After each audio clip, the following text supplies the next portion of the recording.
स्वयं को इतना व्यस्त रखो कि तुम्हारे पास करने के लिए कोई ना कोई काम होना चाहिए। तुम फिर खाली नहीं होने चाहिए। कोई भी समय तुम्हारा खाली नहीं होना चाहिए और तुम्हारे पास हर समय कुछ ना कुछ करने के लिए काम होने चाहिए। तुम्हारे कर्म होंगे और मेरा साथ होगा और उसके बाद तुम्हारे हर रास्ते को मैं आसान करता चला जाऊंगा।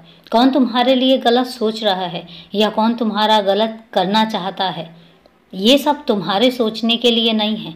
इन सब बातों को सोचने के लिए मैं बैठा हूँ और तुम सिर्फ अपना काम करो।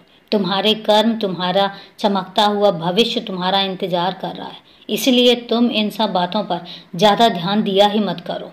तुम्हारे साथ साथ हर कदम पर तुम्हारा बाबा चलता है, जो तुम्हारे लिए बहुत कुछ सोच चुका है। तुम्हारे भाग्य में क्या लिखा है और आगे क्या होगा, इसकी योजनाएं तुम मत बनाओ, छोड़ दो, मुझ पर छोड़ दो। ये सारी योजनाएं मैं बनाऊंगा और उसके बाद तुम्हारे भाग्य को मैं लिखूंगा। तुम मुझ पर छोड़कर तो देखो, तुम सिर्फ अपना कार्य करते चले जाओ। भगवत गीता में एक वाक्य है कि तुम सिर्फ कर्म करो, फल की इच्छा मुझ पर छोड़ दो। वही मैं तुमसे कहता हूँ कि तुम सिर्फ कर्म करो, तुम्हें उसका फल कैसे देना है ये तुम मुझ पर छोड़ दो और मैं तुम्हें कहाँ लेकर जाऊँगा ये भी तुम मुझ पर छोड़ दो।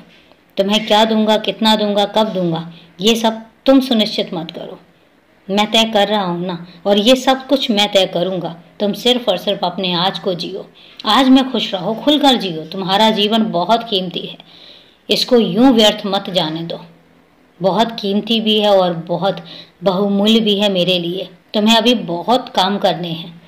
तुम छोटे छोटे कामों के लिए बने ही नहीं हो। मेरे लिए बहुत कुछ करना है। मैंने बहुत कुछ तुम्हारे लिए सुनिश्चित कर रखा है और बहुत कुछ मैं तुम्हें सौंपना चाहता हूँ। तुम एक ऐसे बच्चे हो जिस पर मैं अपने जीवन का भार सौंप सकता हूँ और इसीलिए तुम निश्चिंत रहो, सिर्फ अपने काम करते रहो। बाकी सब मुझे सुनिश्चित करने दो। जब मैं सुनिश्चित करूँगा तो फिर देखना तो वो चीज़ें कैसे बदलेंगी। और अभी के लिए शुभ रात्रि मेरे बच्चे।